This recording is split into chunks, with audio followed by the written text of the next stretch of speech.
So hi guys, this is Tor from TC here backstage with Metallica and Chet. Yes, my name is Chad and I'm James Hetfield's guitar tech. So you graciously invite us up here to show a couple of the secret tricks that make up James's sound. Not the secret ones, just the ones available to everyone. Yeah. Could you go over the rig a little bit, maybe starting with amps and stuff like that? And James' rig isn't too incredibly sophisticated, but there's enough going on here. We're basically, James' heavy sound is comprised of basically two different amp sounds, which is the Diesel and the Mesa Boogie sound. He's been using Boogie stuff for a really long time, and that's a real part of his sound. Each amp kind of does something very specific, so you just, instead of trying to have one amp head that wants to do everything, it's a little easier to have two amps that do something really well, put them together, and it's very interesting because if you hear them separately you go, wow, that's the sound, but then when you hear them together you go, oh, that's the sound. But we're just we're using the old Triaxis preamps, and then there's a class AB simulclass amp, and I've knock on wood, but I haven't had a lot of trouble with this stuff. So it's hard when this stuff's getting loaded in and out of the gig every day. stuff takes a beating, man, and things have been holding up pretty well. So with James, I only have a few effects here and there. He's pretty straightforward. But there are times when they say, okay, well, we're going to play this song off of this album, so give it a listen. And there may be a particular delay or a particular effect in there that he's going to want to hear because, in the studio they spent a lot of time making it sound like that. So, that's what I like about having the TC in my corner, really, is that I don't have to go to like a road case full of stomp boxes and try and pull one out and go, gee, I wonder what he used on this or that sound, and I can just dial something up really fast. It's got all the basic stuff in there. If he needs a particular delay or whatever, it's super fast. Get in there, double click, delay, make my time adjustment, store it somewhere else, put it in the pedal board, because a lot of times there isn't time. You might just be before the show or in rehearsals one day, he doesn't want to sit around and make up new stuff, for an old sound. Yeah. It's just, got to make it work. So it's real nice to just jump right into that. I know there's something that's going to be in there that's going to be close, get me going until I can come back and fine tune it, or listen to what tempo they're going to play it live, things like that. So not a lot of effects, but when I need them, they're there. And you're definitely going to notice if they're not there. He does. So you get the evil eye. Yeah, you get the eyebrow, yeah. So what about, how's the thing laid out? I noticed you have the ground control system there. Is it just a couple of sounds, or do you have like several different patches for every song? What I like to do is, I've got the basic heavy, clean, and lead sounds. The lead is pretty much the heavy sound, and I add a clon. In there. A real one? Yes. Ooh. And we have real stuff around here. And then when we get to all these other specific songs where it has a particular delay that needs to be a certain tempo and things like that, then I'll just come up like one, for instance. It's the regular heavy sound. I don't need the lead sound in that. But when I get to the clean, I've got my one delay here, cool. And it's just a typical dynamic delay, and but it has some dampening going, so when he's playing the part, so it doesn't get in the way. That's a great stuff. Exactly, it's a great thing about the the TC, that it's gonna be pretty hard to dial in on a pedal. Not really capable of doing that. So things like that are just, it's just so much part of the sound, and man, if I don't hear it, something is really wrong. But Yeah, the new units are nice too. They're very clean. You know, everything is there. It's easier to navigate, which is what I like. Yeah. Especially like when I was saying when he says, "Hey, I need this sound on that." You know what I mean? It's like, oh, okay, I can't. Yeah.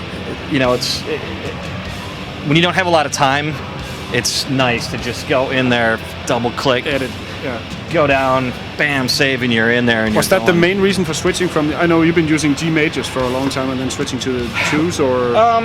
Yeah, we were using just the regular G major for a long time, and it's just sort of one of those things that it's in there, it's working. Yeah. This is like a living, breathing animal, you know, and to stop and put something new in and get it figured out, you need a little bit of time. Yeah. So it's kind of nice to just get through a tour and then wait till you have time to go through some stuff. Yeah. And that's what I did back at the band's headquarters when we were looking at these, and let's upgrade those. Yeah. And just kind of sat down and transferred everything into that unit. But I know Justin with Kirk, he does a couple of different funky things. I've used like the G-Force and that with other bands, like when I worked for Garbage, a lot of stuff with expression pedals and pitch things and wacky delays and all kinds of stuff, so pretty familiar with these units. I like the different areas to get, you know, like the preset out levels and things like that, to be able to customize it, because not only do I have this system, I've got another system that's in Europe that I'll see at the next show. And then I've got another system that's back at headquarters. So if I make a change here, I want to know when I go to the other systems, when I update it and I do a SysX dump, it's going to be exactly the same. Yeah. And that's so key for what we're doing out here. Mm-hmm. I mean, it's great to be able to sit down with like with the G-Force and have all the different blocks and the routing, and you can go crazy mental. But out here it needs to be solid and fast and easy to do. Yeah. And it's got to sound the same. Yeah. Because we're one day we're on this system, the other day we're on the other system, and when I go back and forth, if it's not the same, then I get the look. Yeah. And it's frustrating too, you know. I mean, it's hard enough with the amplifiers or analog, you know, and it's hard enough to get them to where when you go over to the other rig, you're not going, what's different about this, or why do I like the other one a little bit more, or you know, things like that. But I know with my effects, they're always right there. I never worry about it. And I guess even though, you know, this is fairly simple, it's still a pretty complex rig, and you know, the amount of variables you can cut down on that will make a change. That's exactly it. Yeah, that's totally it. Having the digital preamps on the Mesa Boogie side makes a big difference. You know, we've done things where you're just swapping out one tube over and over again to find the best one to make. Whoa, that sounds better. I like that one. Leave that tube in there. It's hard to maintain that kind of level. So anything that's digital and the same that still sounds analog, that's what I'm after. Do you use different channels on the tri-axis, or is it just one sound basically for all of them? Or?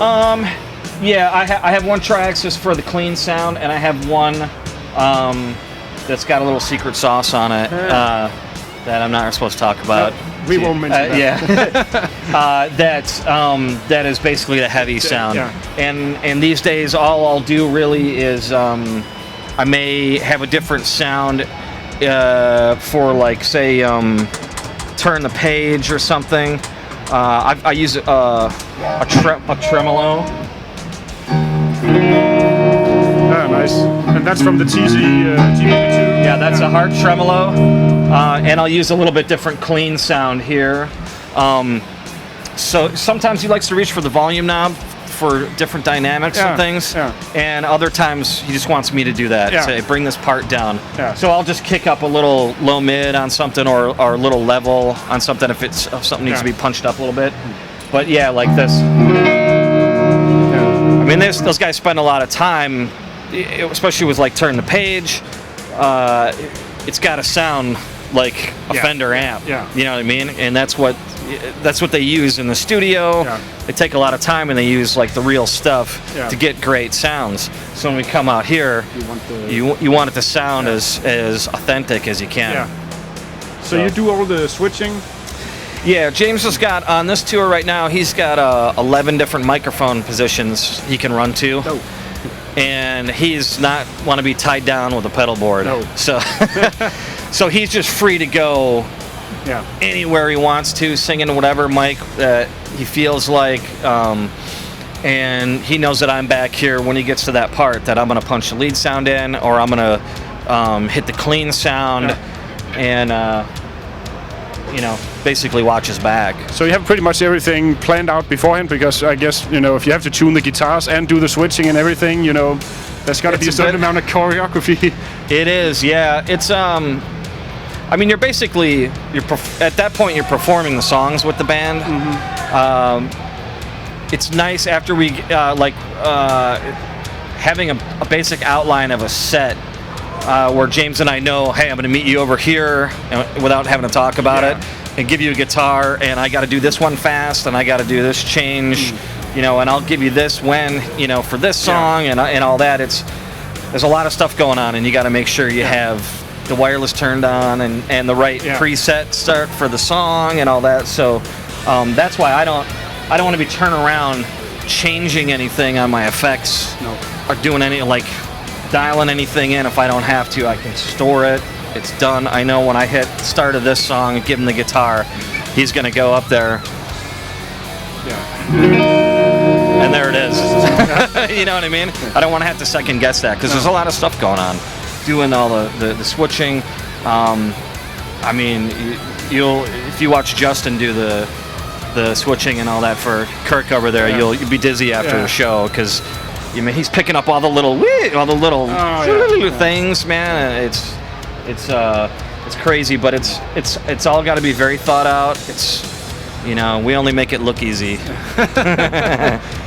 Yeah, can we get a little view of some of the guitars as well? Yeah, sure. We've had a bunch of these around for a while. Still pretty heavy into the ESPs. They're very helpful. They're great because they'll run with an idea with James. We've got some of the new James designed snake mic guitars out here, which is kind of an explorer shape with that's awesome. A bit more of an evil twist if you can do that. I like it. Yeah, it's really great. We're a little bit more about the lighter guitars these days. Yeah. Some of his favorite things, especially for the real fast songs, are a couple of the older Flying V's that we have. Just real light, older lower frets, super fast guitars. I've got other guitars, older ESPs. These guys are tuned down to D for songs like Sad but True and Seek and Destroy and stuff like that. And are those relic or actually beaten up? These are a little bit of both. Yeah, because James will just show up one day with an old ESP that he got off of eBay or something, and go, here you go. So he still buys okay. Yeah. Oh, cool. Yeah, he'll find them wherever, whatever kind of strikes his fancy, and then we'll put his pickups in there. These are the EMG headset pickups, which are kind of a hybrid between a passive and an active pickup. So it's got a bunch of characteristics of a passive pickup still with dynamics, a lot of dynamics and punch and stuff like that. So a lot of things these days we sort of shoot for is a more in-your-face kind of guitar sound, and not like a typical scooped, oversaturated kind of sound. It's pretty rock and roll sound actually, but when James plays it, it just comes out like it's tight anyway. So metal, man. I noticed when you did a little bit of sound check before that the sound it's very open and it is crunchy compared to the old Mark kind of. Yeah, his playing is very interesting because he's like a rhythm player with all the rhythm, man. He's just like he's so percussive. And the beat is there, and the melody is there, and the hook is there, and all that's all wrapped up in his guitar playing. It's pretty fun to listen to every night, actually. I'd imagine. Yeah. It's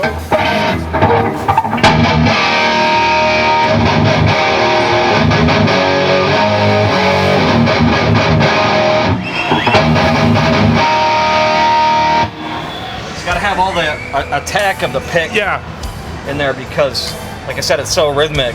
You know, a lot of those songs are just like a machine gun. Just dig, dig, dig, dig, dig, and you can't have that kind of tube sack where it goes like, it has to be like, it's got to be right on, and it's got to have all the tone underneath it, or otherwise, you know, it's like what's the point? So it's an awesome sound.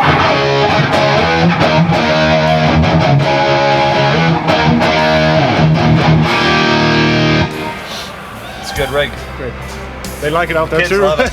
They recognize it. Thanks so much. You're welcome. Brilliant.